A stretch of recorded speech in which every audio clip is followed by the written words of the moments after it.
नमस्कार दोस्तों, स्वागत है आपका एक और नई वीडियो में। और आज का जो मुद्दा है बहुत बड़ा मुद्दा है, इसलिए हमने अपनी लोकेशन भी चेंज करी है। सीधे मुद्दे पर आते हैं, वो ये है कि हिंदुस्तान का पड़ोसी देश बांग्लादेश से की प्रधानमंत्री शेख हसीना को इस्तीफा देकर देश से भागना पड़ा है।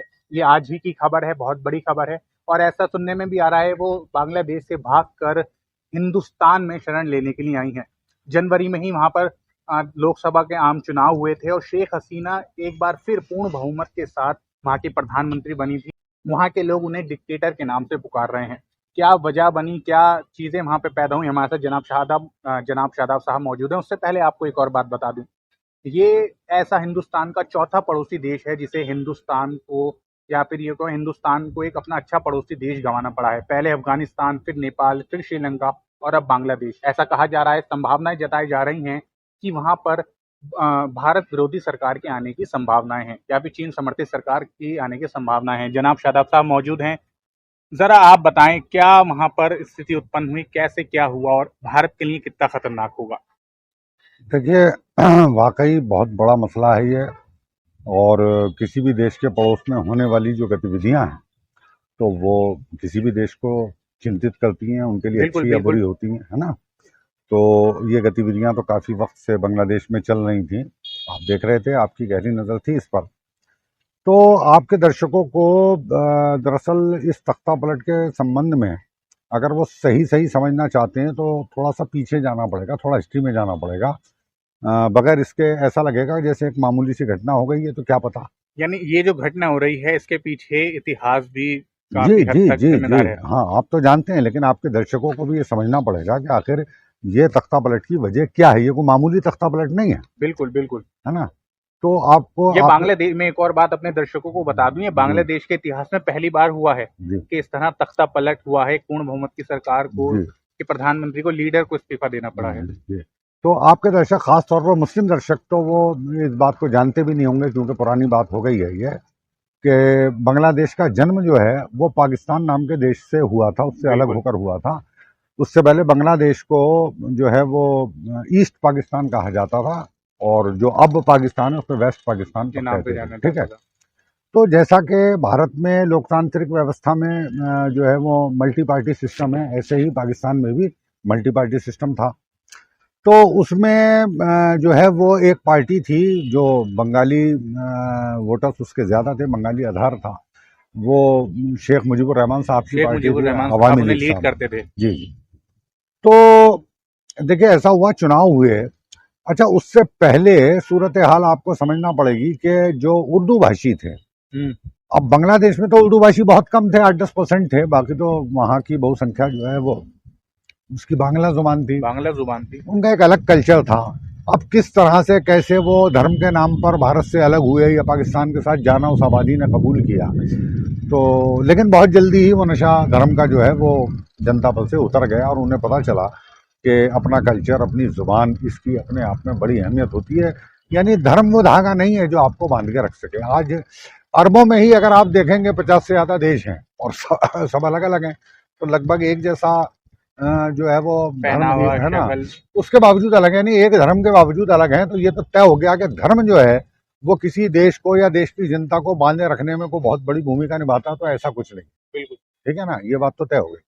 तो हुआ ये कि वहां पर आप देखें कुछ शरारतें भी थी उस वक्त के पाकिस्तान में, जो वेस्ट पाकिस्तान था।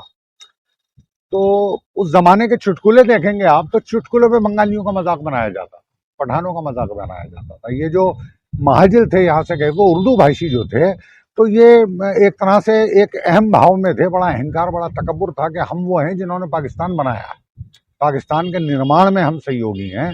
तो एक बहुत ही तकब्बुराना अंदाज था उर्दू बोलने वालों का। तो वहां पर चुटकुला शुरू होता था, या तो ये कि भाई एक खान साहब थे, एक पठान था, आपने सुना होगा, चुटकुलों की शुरुआत ही एक पठान थे से था। और बंगालियों को भी बहुत ही गरीब, कमजोर, दबे कुचले इस तरह का वो दिखाया गया। हाँ ट्रीट करते थे। अब बंगालियों को कुछ समझते नहीं थे। अब बंगालियों का अपना एक कल्चर है भाई, अपनी एक जुबान है, और बहुत ताकतवर कल्चर है उनका अपना। तो वो चिढ़ते भी थे इस चीज़ से, और ये चीज़ बहुत ज़्यादा बढ़ गई। पाकिस्तान की जो गवर्नमेंट थी उस पर जो, या ब्यूरोक्रेसी थी उस पर भी जो असर था, वो या तो महाजरीन का था, उर्दू भाषियों का, पंजाबियों का था, वहाँ के लाहौर वगैरह वालों का।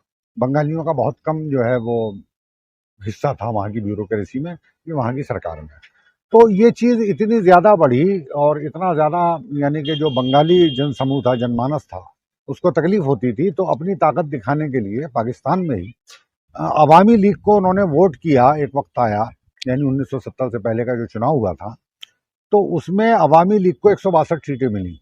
और जो अब पाकिस्तान है, जो वेस्ट पाकिस्तान कहलाता था, उसमें 138 सीटें कई पार्टियों को मिलाकर मिली। यानी ये तय हो गया कि अब जो पाकिस्तान यानी वो जो यूनाइटेड पाकिस्तान था, ईस्ट और वेस्ट मिलाकर, इस पर जो सरकार बनेगी वो एक बंगाली की बनेगी, अवामी लीग की बनेगी। ये चीज़ बर्दाश्त नहीं हुई वहाँ पर उर्दू बोलने वालों को कि ये कल के बंगाली, ये काले काले लोग मछली खाने वाले, है ना। जैसे यहाँ के बारे में भी तो उनका ये ख्याल है, ये दाल खाने वाले क्या करेंगे, है ना। तो इस गलतफहमी में रहने वाले लोग, जिनका डोमिनेशन था पाकिस्तान की हुकूमत में, ब्यूरोक्रेसी में, तो उनको लगा कि यार ये बंगाली, इनको क्या हक है कि ये हुकूमत करें। तो वो जो है वो चुनाव ही वहां पर याहिया खान ने रोक दिया, जो वहां के जनरल थे उस वक्त। उन्होंने उसको मानने से इनकार कर दिया, रोक दिया। अब जाहिर है चुनाव के नतीजे आ जाएं और उन्हें आप मानने से इनकार कर दें तो आवाम में बगावत तो होगी, और वो भी एक ही जगह की आवाम हो और 90% यहाँ बंगला बोलते हो, तो वहां तो अशांति हो गई, वहां तो हंगामा हो गया सड़कों पर।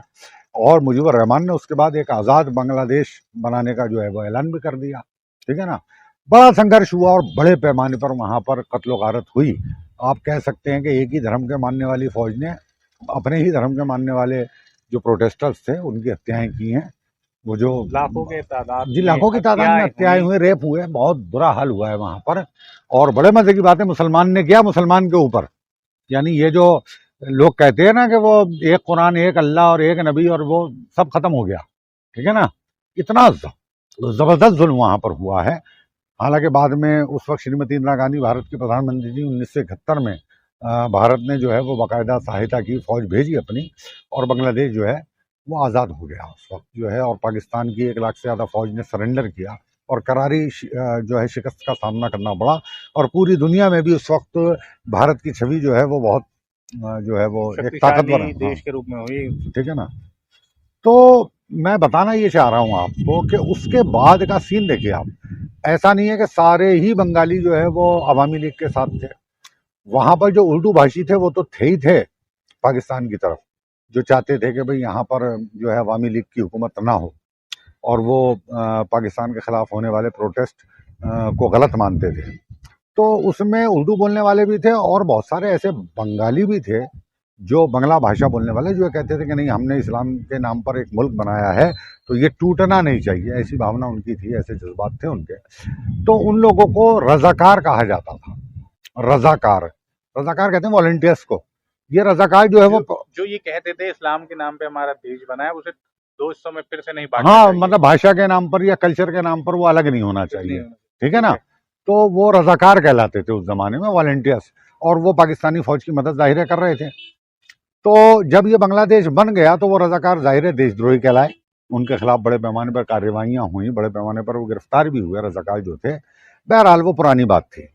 उसके बाद एक बहुत बड़ा कदम वहां की सरकार ने उठाया, और वो कदम ये उठाया कि वहां सरकारी नौकरियों में ऐसे लोग जिन्होंने अपने देश की आज़ादी के लिए संघर्ष किया था, यानी फ्रीडम फाइटर्स जो थे, उनके लिए सरकारी नौकरियों में एक रिजर्वेशन का प्रावधान किया, रिजर्वेशन शुरू किया। और वो रिजर्वेशन था 30%। सरकारी नौकरियों में 30%। आप समझ सकते हैं कि वो रिजर्वेशन का आधार कोई धर्म या जाति या आर्थिक असमानता, गरीबी अमीरी जैसी चीज नहीं थी। वो सिंपल था फ्रीडम फाइटर, जी, ठीक है ना। तो उस वक्त ये रिजर्वेशन अच्छा भी लगता था, सबने सुना कि अच्छी बात भी है, जिन लोगों ने इस मुल्क को आज़ाद कराने में अपनी जानों को जो है वो दांव पे लगाया है तो उनको मिलना भी चाहिए। बाद में वो रिजर्वेशन उनके बच्चों के लिए भी कर दिया गया, एक्सटेंड किया गया, और फिर उसके बाद उनके बच्चों को किया गया। अब जाके जबकि पाकिस्तान बांग्लादेश एक हुआ करते थे, ये बात इतिहास की हो गई। आज की नई जनरेशन, नए स्टूडेंट बांग्लादेश के वो जानते भी नहीं कि क्या हुआ 1971 में, क्या हुआ था। सही बात है ना। 1971 के आसपास पैदा हुए, उसके बाद पैदा हुए बच्चों को तो ये मालूम भी नहीं है। अब जहां पर बेरोजगारी की दर बहुत ज्यादा, बांग्लादेश में आज बेरोजगारी की दर बहुत ज्यादा है, तो वहां पर वो बच्चे जो मेरिट पर आना चाहते हैं यानी सरकारी नौकरियों में, तो अब वो देखते हैं कि 30% का तो कोटा जो है वो रिजर्वेशन का ही है।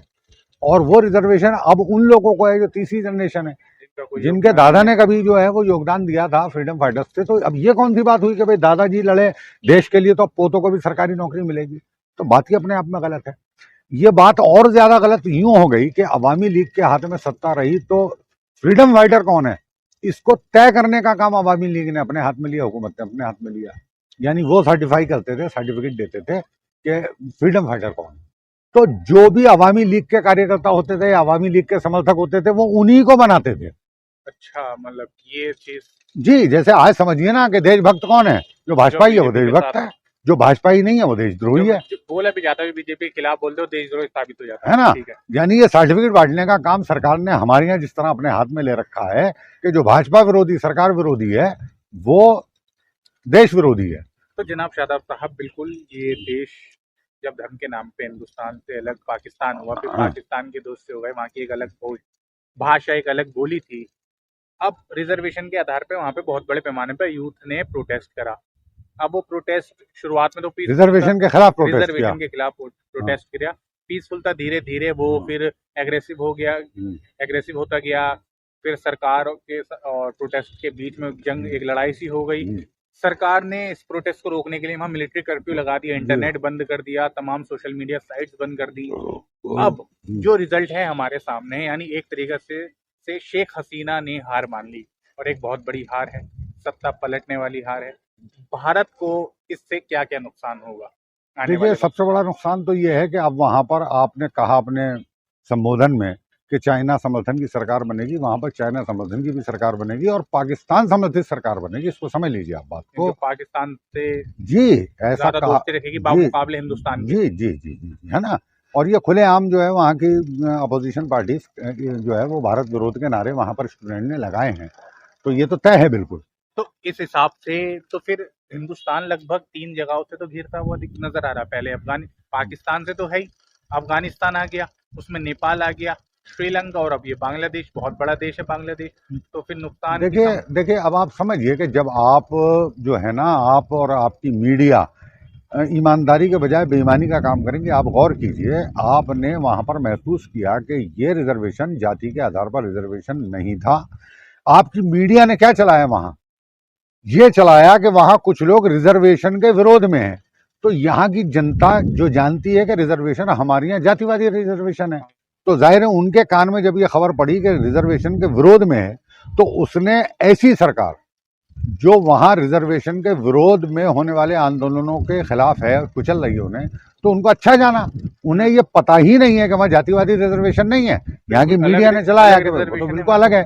और रिजर्वेशन के नाम पे सबसे पहले ये दिमाग में आता है जो हिंदुस्तान का रिजर्वेशन जाति के आधार, तो वहां पर 30% रिजर्वेशन को मामूली है, और वो भी फ्रीडम फाइटर्स के पोते पोतियों के लिए है। तो इस चीज का विरोध तो वहां पर, देखिए, आम ईमानदारी की बात है कि सब लोग समझ रहे हैं कि हाँ ये तो गलत है। अच्छा, उसे एक गलत चीज को सही करने के लिए, यानी उन्होंने तो अपने कार्यकर्ताओं को फ्रीडम फाइटर घोषित करना है, अवामी लीग को, उससे चुनाव जीतते हैं। अब देखिए, इंसान के अंदर लालच तो होता है, उन्हें ये लगता है कि यार अगर हम अवामी लीग के कार्यकर्ता बन जाएंगे तो सरकारी नौकरियों में हमें जगह मिलेगी, हमारे बच्चों को जगह मिलेगी, तो वो अवामी लीग के सपोर्टर हो जाते हैं। जैसे आप देखिए ना, यहाँ पर क्या हो रहा है, आप कोई अगर करप्ट आदमी आपके खिलाफ अगर कोई कार्रवाई हो रही है, पार्टी ज्वाइन कर लीजिए, बीजेपी ज्वाइन करिए और देशभक्त हो जाइए। ऐसा ही वहां पर हो रहा था। और बिल्कुल यहाँ पर जैसे आपने मोदी जी या दूसरे नेता हैं, देशभक्ति का सर्टिफिकेट बांटते हैं, वो कपड़ों से पहचान लेते हैं देशद्रोहियों को, यही शेख हसीना ने वहां पर किया। क्या किया आपको मालूम है कि वो विरोधियों को क्या कहती है? वो रजाकार कहती है। रजाकार का मतलब वो लोग जिन्होंने जो है वो पाकिस्तान का साथ दिया था, और ये जो फ्रीडम फाइटिंग थी, इस जो बात से तो ऐसा लग रहा है बिल्कुल बिल्कुल फिर नरेंद्र मोदी जी और शेख हसीना जी की जो इतनी अच्छी बॉन्डिंग थी, इसका मतलब फिर एक ही तरह के, एक ही सोच के लोग थे। सोचिए ना, वो कह रही है कि ये तो रजाकार हैं, यानी देशद्रोही हैं। अरे भाई, रजाकार से क्या मतलब है? वो जमाना गया रजाकार वाला। आज ये लोग अपना हक मान रहे हैं कि आखिर 30% रिजर्वेशन सिर्फ इसलिए दिया जा रहा है कि इनके दादा जो है वो फ्रीडम फाइटर थे, तो बात ही बेवकूफ़ी की है। तो ये बात सरकार को मानना चाहिए थी, लेकिन सत्ता के लालच में, सत्ता में बने रहने के लिए एक गलत बात को भी उन्होंने कबूल किया और एक सही आंदोलन को जो है उसे कुचलने की कोशिश की। नतीजा आपके सामने, आप देख रहे हैं कि वो मजबूर होकर। तो बिल्कुल अपने हम दर्शकों को बताएंगे कि कब कितने कम वक्त में ही लोकतंत्र के नाम पर छिनी हुई सरकार एक तानाशाह बन जाती है। इसका एक सीधा साधा उदाहरण बांग्लादेश है, जहां कुछ ही महीने पहले जनवरी में एक बार फिर पूर्ण बहुमत के साथ सरकार बनाने वाली आवामी लीग और उनकी लीडर शेख हसीना को आज देश छोड़कर भागना पड़ा है। आगे क्या होता है ये देखने लायक होगा और भारत के लिए भी ये कितनी बड़ी चुनौती साबित होगी ये भी देखना होगा, और अंतर्राष्ट्रीय स्तर पर अंतर्राष्ट्रीय राजनीति पर इसका क्या असर होगा ये भी देखने लायक होगा। आप हमारे साथ जुड़े रहिए, देखते रहिए हमारी आवाज़। आज के लिए आपका बहुत बहुत शुक्रिया। जय हिंद।